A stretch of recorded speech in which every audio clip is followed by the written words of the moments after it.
at DEFCON or RedHelm and confused the hell out of my community involvement is I've worked exclusively on offensive security since 1994. I'm one of the founders of the Hackers Against Corporate Culture, which was Cambridge Seller.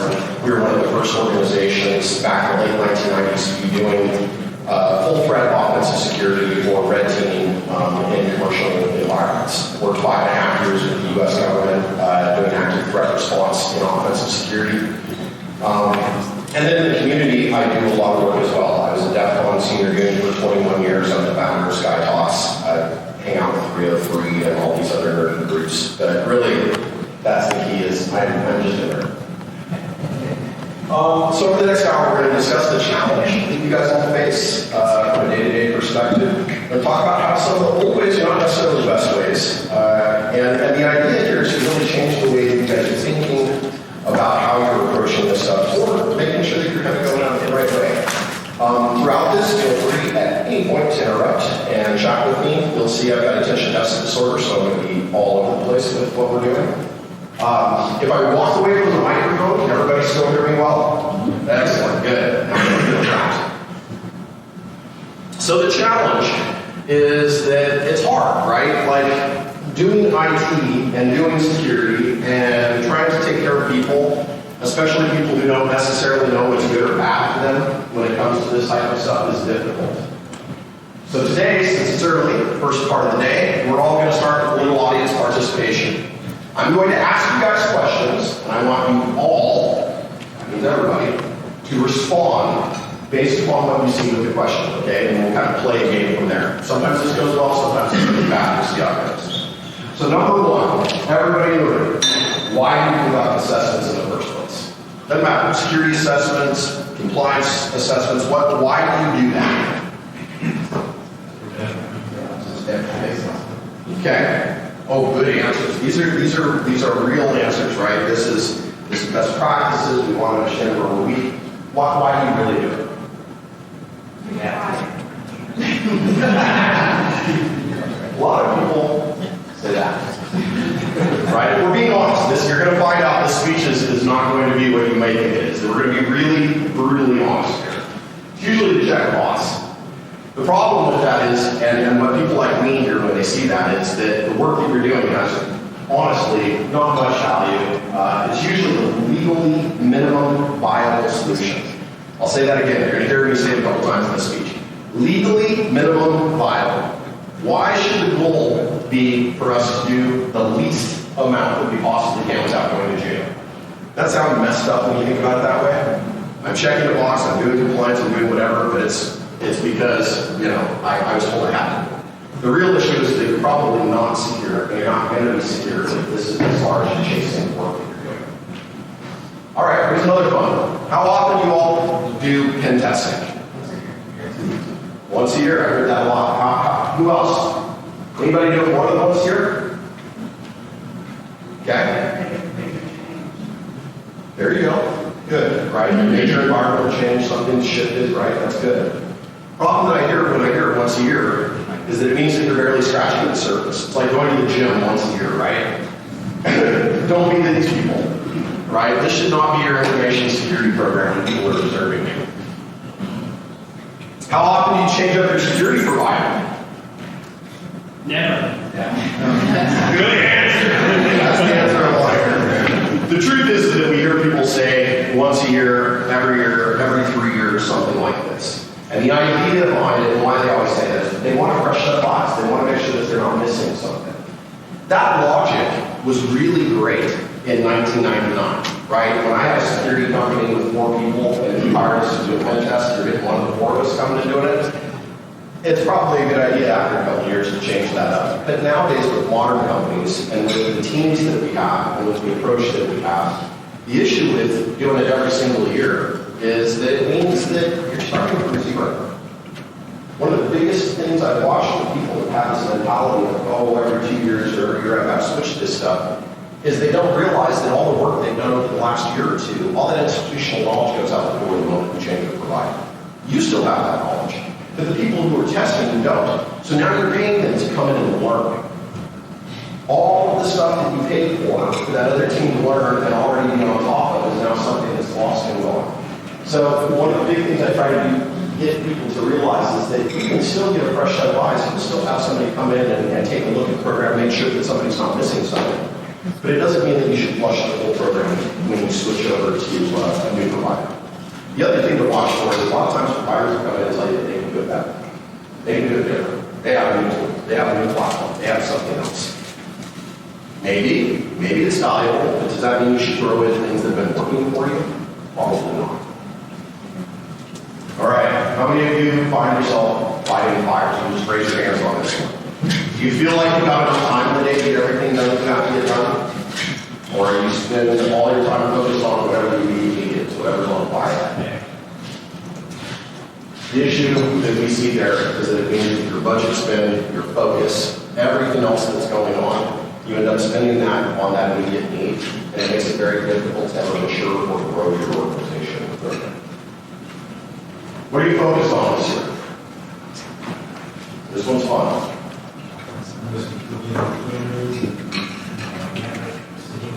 Good. Good. What else? No more Windows 10. There you go. Right. We're finally at that point where we can say no more. What else? You guys have compliance requirements? Budget requirements, other types of things? The big ones we typically hear people say right now, we're doing multi-factor authentication. We're deploying single sign-on. We're dealing with whatever sidewalk happens to be later of the year. The problem that I have with this is that, again, good cause, good purpose, but if you focus or think like this, and it's a single type focus, it means that you're probably only going to get one or two things done throughout the entire year. One of the bigger things that we see, and kind of get on right here, we'll talk about later, but one of the bigger things that we see a lot of times, right, you get these organizations. The zoo, for example, you've got all the stuff that's related to animal health and care. You've got PCI for all the credit cards that you guys are taking like in your gift shops. You've got all these different requirements around physical security, right? And the problem is that a lot of times we're chasing each one of those types of things as a one-off weakness or a one-off type vulnerability that we need to address or make better.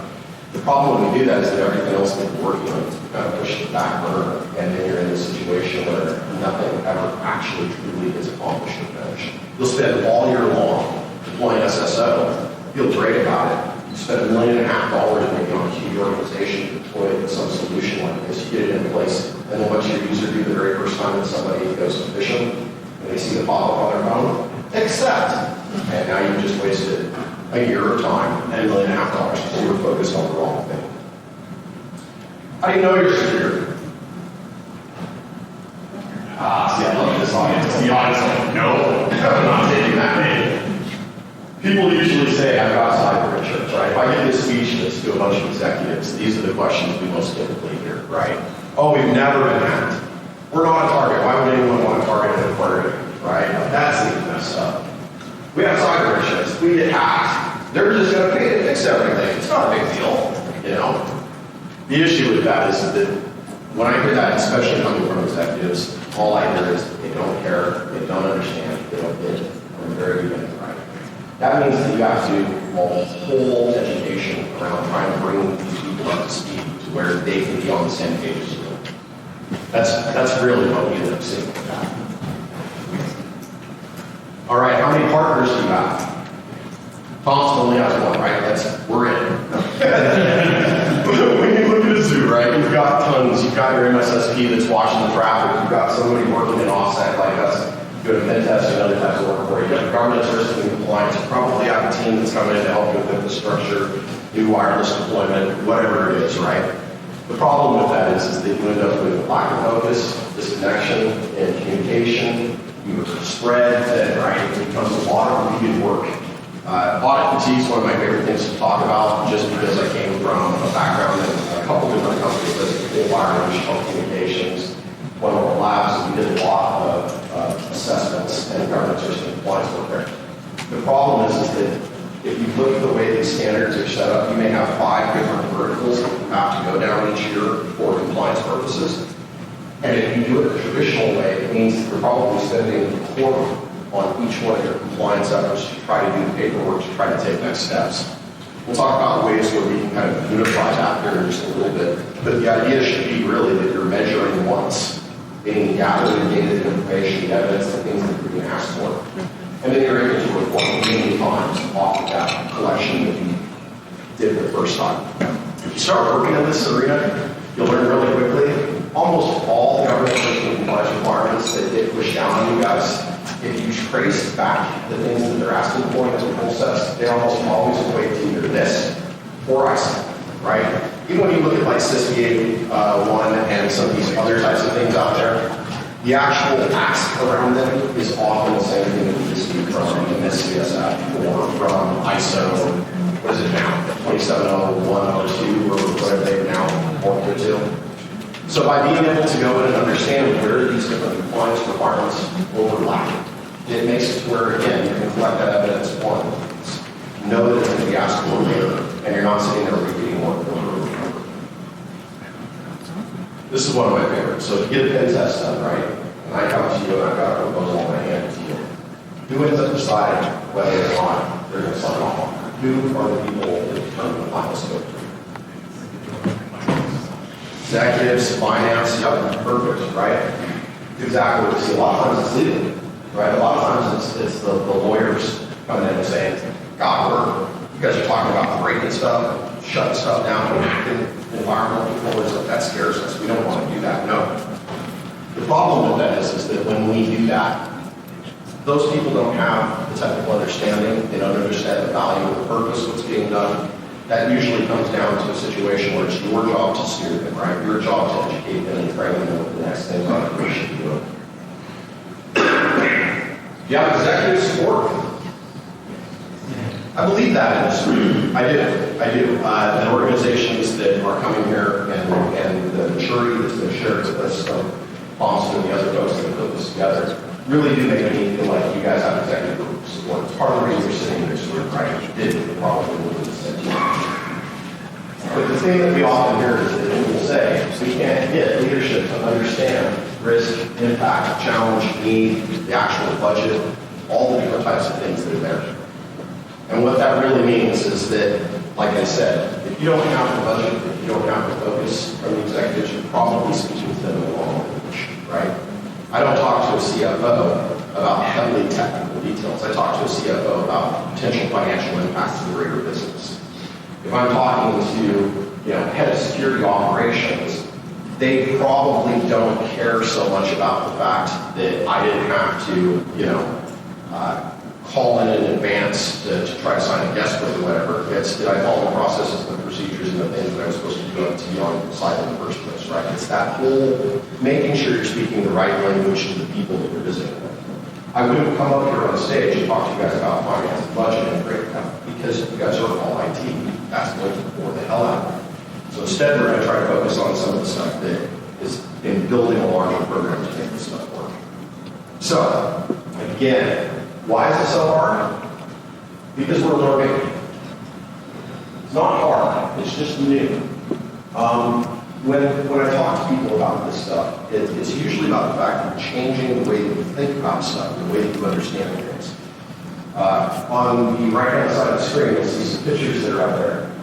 And I put the one up on top because it's an old bar game trick, right? It's the how do you pull the part out, keep things separate, don't spill, these tricks, these parlor games, they seem impossible until you know the trick, right? Once you understand how it's done, off that one as a kid. Once you understand how it's done, and somebody teaches you how that magic trick is done or whatever, it kind of becomes simplistic, right? It's the same thing with picking a lock. A lot of times when we do these speeches, we'll also do like a lock picking demonstration, or we'll do like box board, teach everybody how to pick the first lock. The reason we do that is, again, to get your brain thinking differently about this stuff. You see a lock, you usually think that's something secure. Once you've done lock sport for a few days, you see a lock and you go, I want to pick it open, right? It becomes a completely different way in the way you think and you approach this stuff. My favorite personal example is the third down, right? You're showing surface mount soldering. When you wash like somebody, or you wash a machine sets down a chip like that has hundreds and hundreds and hundreds and hundreds of pins, and you've never learned surface mount soldering, you look at that and you go, how how am I supposed to solder each one of these individual little pins to make sure this chip is where it's supposed to be? But once you learn how to do surface mount soldering, you learn that all you have to do is take a huge blob of solder and right across all of them, put down a ribbon, suck up the extra, walk away, you're done. Literally looks like magic the first time you see it done. Like if you've never seen somebody solder that way. And it's the same thing with developing or programming down at the bottom, right? First time you ever sit down and write something in the code, if you've never seen that language before, it is a foreign language. You literally can't understand it. But if you sit there and write in it for a while, it just becomes native and natural. It's the same way with security, and that's really what we're trying to train people. And right when you think you got it figured out, it's gonna smack you in the head, right? So again, I like to try to tell people security is an integral part. Looking out at the audience, a few of you look to be my age group or maybe a little older, so you probably understand this. But back in the day, Nintendo games were like impossible to beat. That was kind of the whole point of how they put it, right? You couldn't save, you couldn't save your games. You had to leave it on for days. You had to pray your mom or your dad didn't come and shut it off. Your brother wasn't just an asshole and like knew that you were at the very last level of the game. It's like, oops, right? But back in the day, the cool part about these games were that even though they seemed almost impossible, once you learned the trick, right? Once you understood the flow and the method of how to get stuff done, you could easily beat these games. You could play off one folder all day long, like on Mike Tyson, once you understood the method that each fighter had, because each fighter had a little trick on how to beat them, even Tyson. The big thing was that these impossible games could easily be flipped. You just had to find the patience, you had to understand how to look through the secrets. And the big thing to take away here is winning through mastery over time. Security is the same way. You are not going to design something, deploy it, and have it be perfect the first time that you put it out there. It has to be something that you learn and that you master over time. As you see more incidents and more problems and more issues, these things will become more prevalent and easier for you to be able to tackle. So, we're on the audience participation phase. You guys can go to sleep. One of the other big issues I have in the industry is that there's a lot of people out there that will sell you solutions that honestly aren't that valuable. So I'm going to be the naysayer here.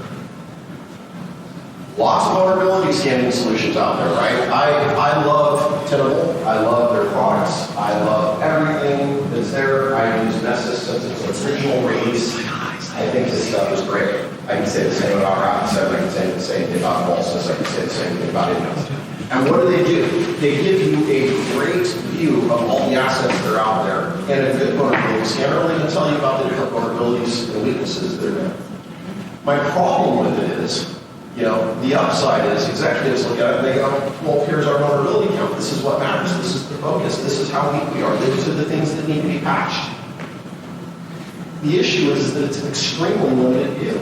If you think about the environment that you work in, the technology that we have out there in the environment, all the things that aren't connected to the network, that aren't IT-based, I'm not just talking about technology, I'm talking about humans, I'm talking about the way that you store data, I'm talking about file patterns, everything else that's out there. Vulnerability scanning for connected IP addresses in your environment isn't going to catch those things. It's not going to tell you what's there. So it provides a limited view. Is it important? Absolutely. But it's only a piece of the pie. And I think as more people can figure that out, it's going to be meaningful. You talk about vulnerability scanning, what did the industry do? They said, well, we're not quite there. Maybe we should go with scorecarding. Let's instead try to take a bunch of data, right? It's not just the vulnerability data now. Now maybe we're talking about operational security. Maybe we're talking about overall security posture, the number of incidents we've had, how quickly we can respond, or what the time to repair is if we lose a server. Again, great stuff, pretty pictures, looks wonderful for the executives that are looking at it. But again, very limited view. If any of you have ever gone through the process of using things, and again, I'm not picking on any specific company, I'm just saying, if you've ever looked at security scorecard type software and the things that are out there, one of the biggest issues you'll realize very quickly is a lot of these scorecarding softwares are scanning you with maybe 1,000 different scripts that it's trying to figure out to calculate this bigger score. That sounds good, but it's not real. It's the same thing with vulnerability scanning, right? I have a lot of people who will come to us and will be like, well, you just said you like Tenable Nessus. Why are you using Nessus over something like a Rapid7, Next It's like, well, because chemical's been around the longest, they're the most mature, and they have hundreds of thousands of different vulnerability checks and weaknesses that are looked for within the environment. If I scan it with like green bone, maybe I get 5,000 or 6,000 different types of plugins. If I screen it with like RAP7, again, maybe it's 30 or 40,000 different types of scans that they're looking at. But when you're comparing that to something like 300 or 400,000, vastly different. So the picture that I'm going to see, the things I'm going to get told back from these various tools are going to be unique to how that tool with those scripts assesses the environment that we're working with. One of the other things that I get frustrated about on this, and I'll move to the next slide, is the fine-tuning of these types of things. It's amazing with these tools how well, if somebody gets their hands on the tool, they can tune and tweak the tool set to create the score and to make it look the way that it should look, the way that they think is applicable or valid for their environment. The problem with that is that tuning and tweaking takes it away from any kind of existing standard that would be in place where you compare yourselves to another city or another program or something like that. Reputational damage is another thing I pick on the industry about all the time. Way back there at the very beginning of the day, they always tell you, reputational damage is one of the biggest things you have to worry about. It's going to hurt your reputation. It's going to cost you business. As you can see up there, this study was done by the Journal of Cybersecurity, 2021, a few years old now. But when they went back and looked at 45 of the top companies that were compromised from 2002 to 2018, all of which, are some of these down at the bottom, they found out that nobody actually stops anyone there. My favorite is Target, right? Target is compromised through half-back controller. All the credit cards get harvested for a long time. Hundreds of thousands, millions of transactions compromised, right? All your credit card data, all your information is leaked. How many of you decided to never go use a credit card at Target again? Exactly, not one of us, right? It's the same thing. When a good one up here is Equifax. When Equifax got caught, all of us lost everything. What do I mean by that? We have cleared source access through Intel X to be able to see the Equifax data that comes back.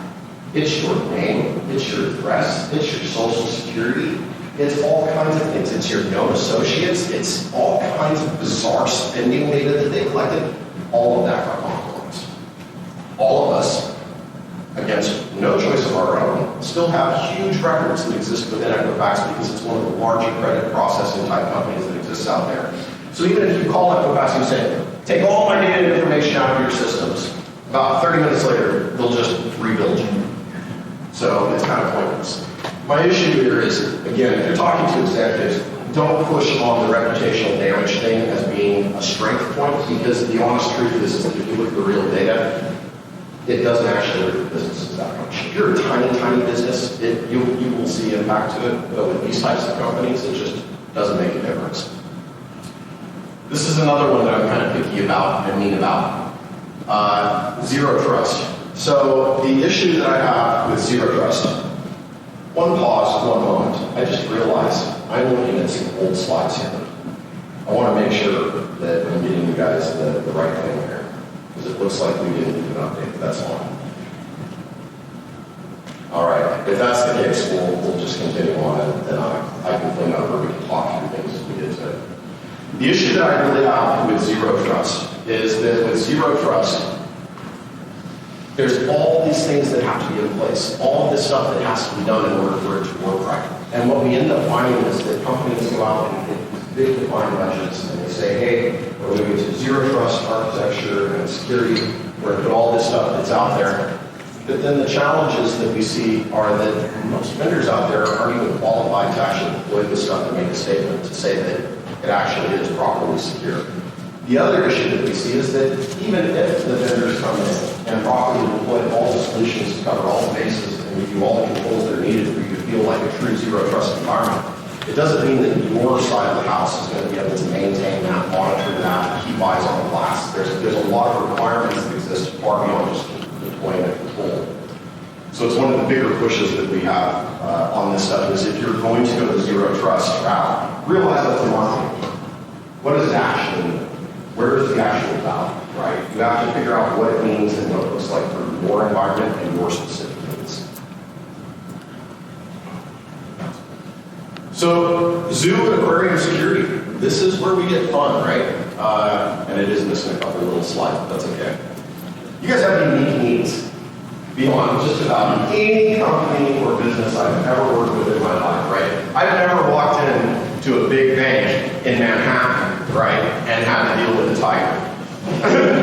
It just doesn't happen, right? My other favorite thing is that when you look and you go out into the environment of somewhere like, let's say, a Microsoft even, right? Massive, huge company, huge, different types of things that are there. You zoos still have a need. Like, you guys have all this operational technology, HVAC equipment, water control systems that monitor TDS in the water, how many parts per million, different types of salts, the pH, the temperature. Like, it's crazy, right? You have industrial data systems that are used just to use power running in some of these zoos. And for those of you in the room who don't work at a zoo or aquarium, the power needs of these places are insane. Like, you're talking at some of these places, they're bringing in like 440, like they're a data center, so that they can power things that are needed just to make sure like the air is the right temperature for a animal, right? Something like that. It's crazy. But the other thing that people don't think about is that all these different devices out there, the Rockwell one is something I pick on a little bit because most of you probably have Rockwell in your SARS. When the flaws were exposed inside Rockwell was pretty responsive. And I mean pretty responsive in the fact that within a year or two of the time that they were told vulnerabilities were there, they actually started trying to address them. And in a lot of cases, they told their customers, clients, sorry, you can't patch that old stuff. You got to buy new hardware.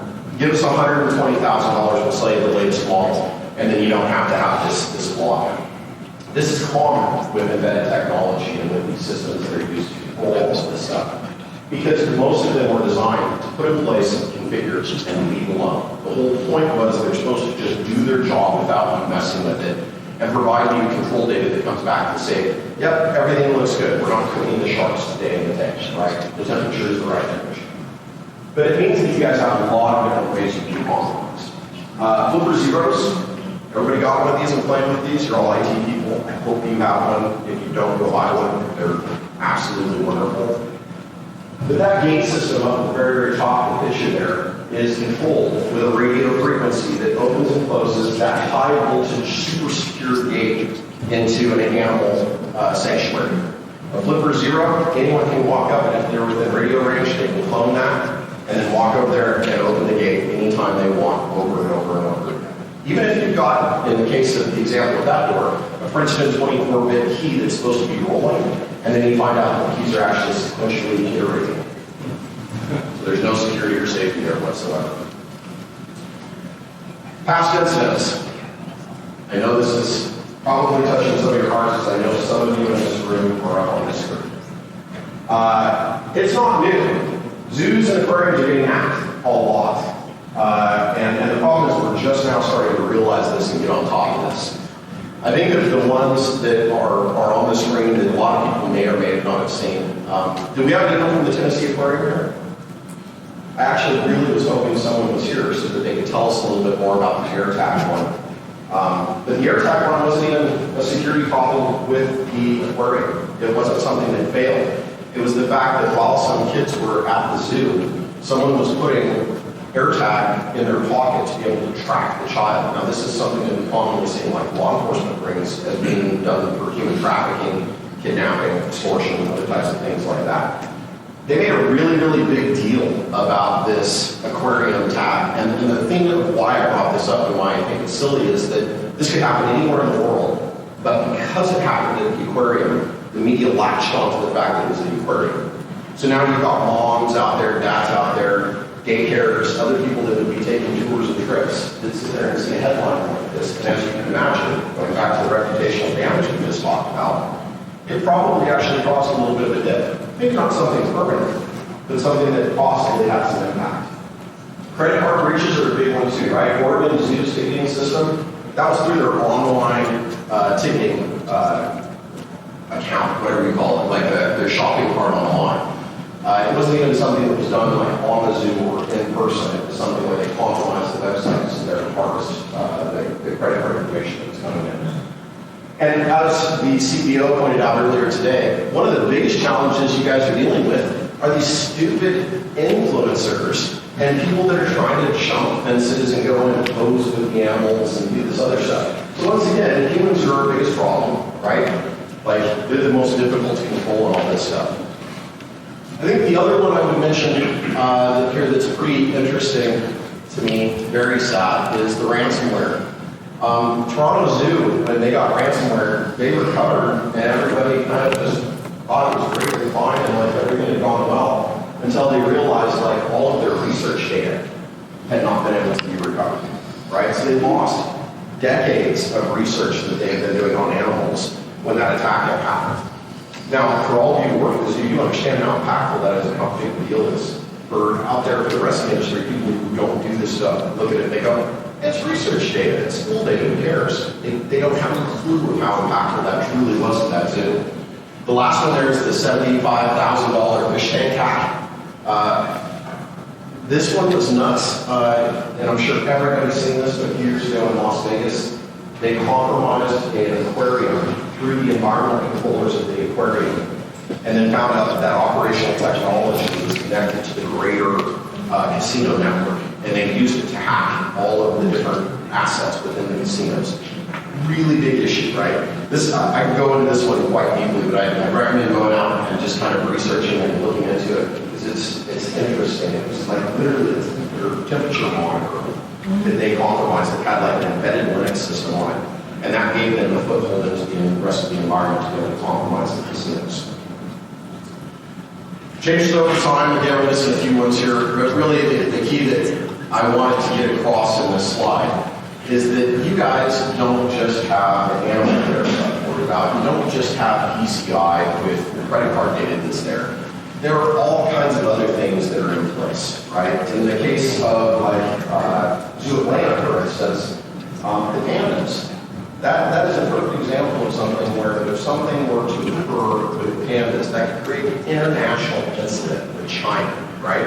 We already have issues with people trying to come and leveraging video that they're shooting with false narratives and other types of things, trying to use this as material or data to say, oh, the zoo's not doing a good enough job taking care of the animals, or oh, you know, pandas shouldn't be in America, because whatever, right? And a lot of this is these disinformation or manipulation campaigns that are going on in China.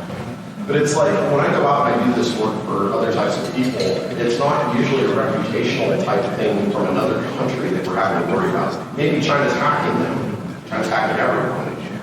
But it's not for the same reasons or the same causes or the same purposes. And I think that's something to really call out, is that you guys have a uniqueness that is different than what a lot of other businesses really do.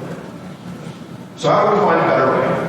You guys have listened to me rant about how we do accomplish that. And now we're going to talk about how we can go at it a better way. One of the big things that I try to tell people is do it once. If you are finding yourself doing something 5, 6, 7 times and it's the same thing, automate it. Write a script.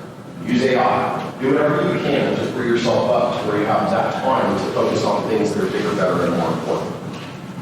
Siloing is one of the biggest things I hate about the past of how we used to do information security. For those of you who came up in the 1990s and the early 2000s, siloing was the whole idea that we split the business into all these different segments and sections, that if some part of it gets compromised, it doesn't affect the larger business. It's not real. We all know as IT professionals, it's all sitting on the same network. It all has access to each other. Very likely there's even shared accounts, right? The idea here is to get away from siloing so that we make sure that we are approaching this stuff holistically as a business as a whole. The programmatic approach is really what I'm talking about. What that looks like is there are different components within the business. And the example we'll show today will just be talking kind of about these four. But if I go in to assess a business or to help a zoo or aquarium, it's not just about what you have in your IT environment. I want to understand the business. I want to know the culture of operation. I want to know who your customers are. I want to know how you guys get your money, right? How do you have a budget in the first place? Where does that money come from? We'll talk through the leadership requirements, governance, risk, and compliance. How capable are you of being able to recover from an incident, right? You have good backups out there, they're minimal, they're protected. We do the same thing in technology. We'll go through and we'll do an inventory of all the different assets that you have out there, the capabilities that are there, who your staff and partners are that are working within, the third-party relationships that you have, really just getting to a point where we understand what does the environment look like in the first place, what are the requirements that exist to make sure that they're properly protected. Security, a lot of the conversations around maturity, the controls, the solutions that are in place that you've already got deployed, how mature are you? And then really understanding the challenges that you're facing, right? Where are things maybe not as strong or as protected as well as you think they are? And how effective are they, right? When we go into, a lot of people ask me, it's like, penetration testing, it's got to be a great job, fun job, you get to break into stuff all day long and show people how they're weak and everything. It's like, yeah, but one of the things that a lot of people don't realize is that a lot of it's the evaluation of the controls that you've already put in place. So we do something a bit different when we do our pen testing. When Matt and the team go out and they map these different businesses that we're working with, it's not just a 300 or 400 page report of like all the vulnerabilities that Nessus found or whether or not they're valid. We'll give you a 30 or 40 page report, but everything that's in there is valuable and meaningful. And one of the big things they talk about are positive measures as well. Did you have things that stopped us? Were you able to detect us while we were performing the attacks? We don't ask you to license. When we come in and do the testing, we want it to appear as if we're a nation state actor or a true threat group, somebody that's going to come in the same way that our guys would, so that when you see the results, you see the information of what you were able to do, you can speak to that in a way of saying, hey, listen, they came in, they connected to our network, they sent and captured hashes and usernames and passwords. They were able to crack that. They had domain administrative access into our environment under 10 minutes. That's right. That's real. And that's the kind of thing where you can say, look, you guys probably need to think safer about doing things like, implementing SMB sign, shutting down broadcast protocols, right? There are these little changes that you can make that don't seem like a big deal, right? You look at them from a CDSS level, this is one of my favorites. Lack of SMB signing broadcast protocols. CDS score, they're like a 3-2. They're a low to a medium. Everyone ignores it. Yet it is the number one way that we watch threat actors and threat groups compromise Microsoft environments the moment they get into it. What's that? RedHelm. Yeah. We're patching that. Yeah.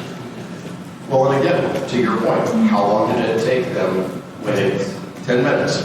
So, a real world example with our team, where we went in there and 10 minutes into the testing, we had their full domain administrative access, all their usernames and passwords. 10 minutes. Plus, I facilitated that. Plus what? I facilitated that. Yeah. And it's scary when you see how simple it is, right? It's like, good. Yeah. Hand it over the hash file. Yeah. One of the things we also like doing when we do our testing, we'll set up a Slack channel or a Teams channel so you can be talking to the people that are doing the testing with you.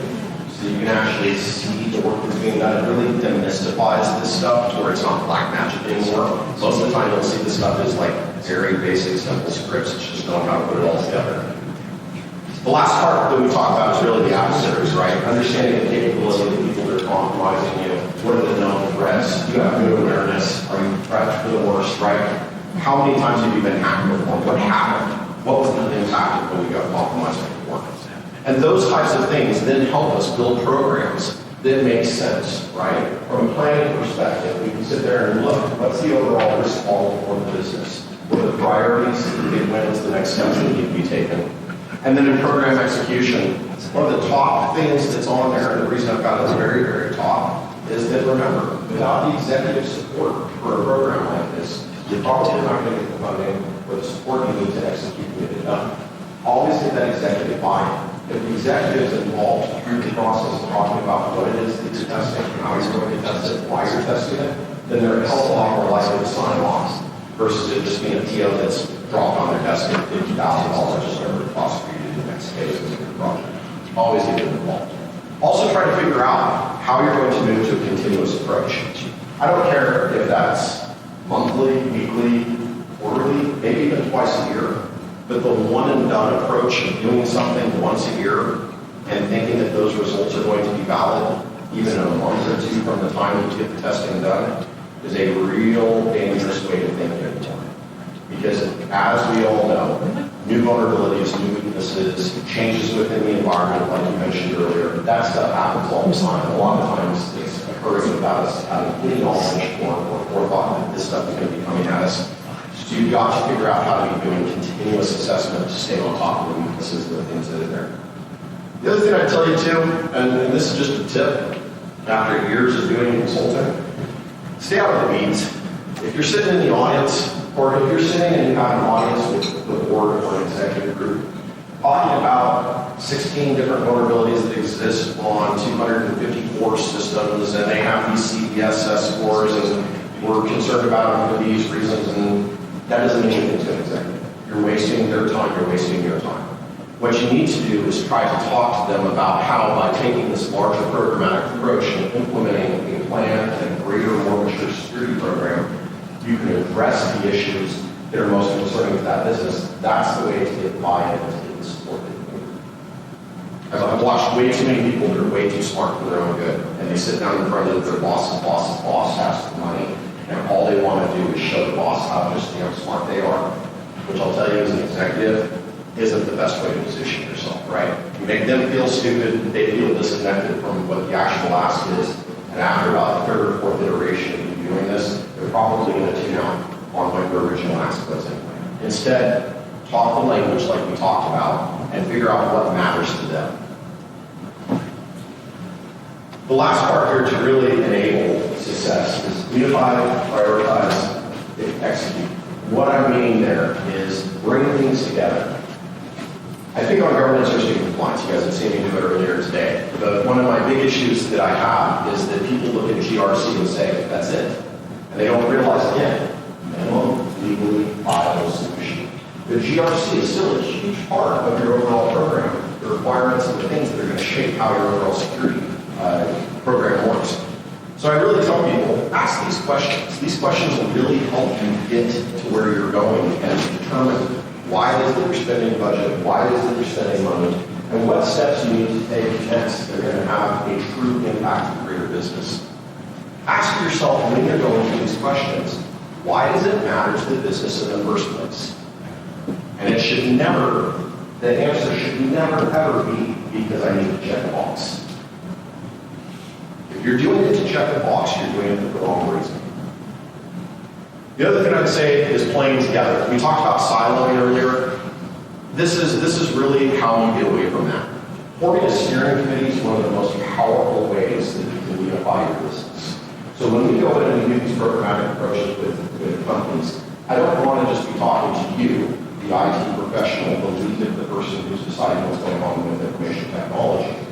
I want to talk to the whole business. When people ask me what I mean by the whole business, when we assess huge, massive banks and other types of things, one of the people that will be sitting at the table is the head of maintenance, the janitor. You go, why? Well, who's responsible for physical security in most environments? We'll talk to people and they'll be like, this is IT, why does finance have to be here? You're taking up 2 hours of my time for finance, why is finance here? Well, because finance needs to understand the value and the importance of what it is that we're doing. And they need to have a voice to be able to talk to us about assets or other types of things that exist within the business that are important. By building a larger steering community and assigning some repetitive schedule where you guys are meeting together, it makes it where everyone is on the same page. You're fighting the same mission, you have the same goal. Even if you're not necessarily getting along on what that goal can be, the steering committee gives you the opportunity to actually sit down, talk through it, and address what's needed next, right? If I ask an IT person what's most important, they may tell me making sure that all of our Windows 10 servers or Windows 10 systems are gone because they're now sunset. If I ask the finance person what's the most important thing, they'll say, well, we've got to figure out a way to reduce loss from all this phishing that's happening and the financial problems occurring. If I talk to somebody that's in physical security, maybe they're going to tell me that, they need $230 Medico floors for all the doors and locks because somebody's been lockpicking or lock hunting in their facilities to go in and take pictures of the elements, right? That's the type of stuff where you've got to get the different mindset, the different views of all these different people together, because that'll help you then come to a unified vision of what's important, what's key, and what needs to be the next. Key points that we've talked about today. Try not to read off the slides too much, but this one's actually kind of important. Move away from one-off engagements. What I mean by that is that if all you're doing right now, go on. Just on that last slide, Yeah. that in aligning those kind of disparate points of like respect for what to prioritize, have you seen, is there a most effective order of operations of how you prioritize those? Like you mentioned finance, facilities, IT.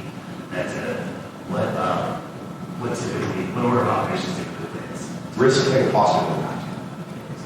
Yep, I hate to be that blunt about it, but it's really true. It's when you sit down as an organization, you say, okay, well, if we put $230 Medico cores on every one of these doors throughout the facility, now it means that somebody can't lockpick, at least not easily. It'd be very difficult for somebody to lockpick through one of these gates and get access to the animal enclosure.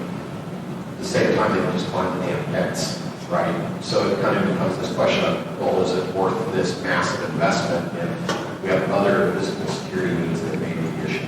Same thing when you start talking about the differences between, do we spend the money on the block cores or do we get rid of the Windows 10 servers? The question really becomes, well, what's the most likelihood of attack? Have we had a bunch of people trying to break into the animal enclosures lately? Maybe one or two in the last 5 years. How many of our Windows 10 systems are out there that are now not going to receive critical updates? How easy is it going to be for attack once they're inside your environment to use every single one of those points and then launch other attacks into the environment? Pretty high, right? So it becomes that kind of goal as you're sitting there with that steering committee, stepping them through what matters, how is it impactful, what could be the potential cost. They're not here to meet what they're Exactly. Exactly. And that's why when I talk about the steering committees, I always try to say you should have someone who is fairly well bred in the various areas and they can kind of steer that group. Right? We've got kind of a chair overhead. It's going to be the, let's stay on task today, these are the goals we're trying to get done. But it really is trying to bring that stuff together in a way that's meaningful and makes the most sense for the business. Good question. Look at the whole business. People, process, technology, data. Not just your CD.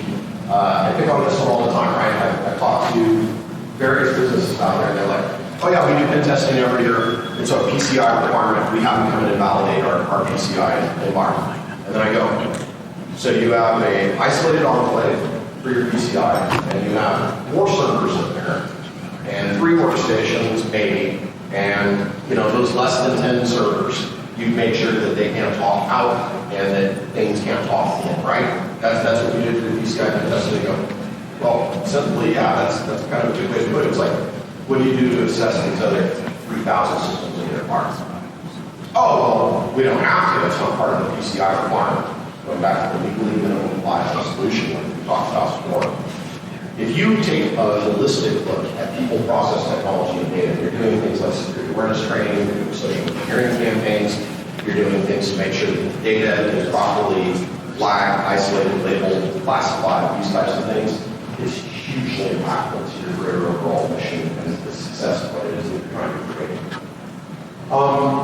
The other thing I tell you too, and this kind of goes hand in hand with what you were asking a minute ago, is the not eating the elephant, right? It's so easy to sit down and get overwhelmed when you start looking at all the different things that you have to do, especially when you're trying to build out a programmatic approach. I always tell people, find the things that are going to make the biggest moves, positive moves first, right? You can worry about the minutia and getting into the weeds after you've knocked out those big things. But if you sit back and you look at a list of 100 different tasks that have to be done for your overall security program, I bet you can probably pick 5 that are going to really move the ball, right? They're going to be those things that make a difference. That's really the focus on the eating the elephant. It's one bite at a time, figure out what's going to be the right thing for you. Industry standards are also a problem. Don't ever opt to the industry standard. Create something that's right for you and your environment. Just like we talked about before, a bank under GLBA is going to have extremely different requirements around what they want to do and secure from you as a steward or query. Build a security program that's right for your organization and right for your specific needs. Don't just accept an industry standard and say, well, that's good enough because that's what everybody else is doing. And again, we've talked about it a lot, but leverage the data to tell the story. It's one of the things that I find is a huge disconnect with executive audiences and boards who decide whether or not you get the money and people who are willing to sign a check, is the fact that they'll often look at the proposal and they don't understand the value. They don't understand the why. So learn to tell the story when you go to ask for money or when you go to build these programs or take next steps. Learn to tell the story of the why, because that will connect them back to why this stuff is really important. All right, folks. That's it that I've got for you guys. I am a nerd in a lot of other ways, so I'm here for the next few days.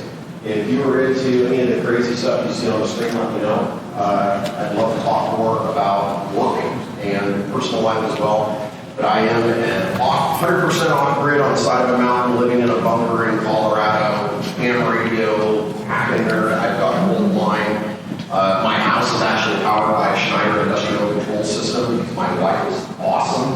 And when we went to upgrade the solar in our operated thing, I said, you know, if we buy stuff that's like industry level, I can write it off for work research. So I'm just learning how to hack it. And she goes, really? I go, yeah, it's only 20 grand, right? And she's like, Stop lying to your wife. you know Melanie supports it. but it's a lot of fun. And life in Colorado is cool up on top of the mountains. Because everyone talk about any crazy stuff you see there, let me know. Thank you so much for your time.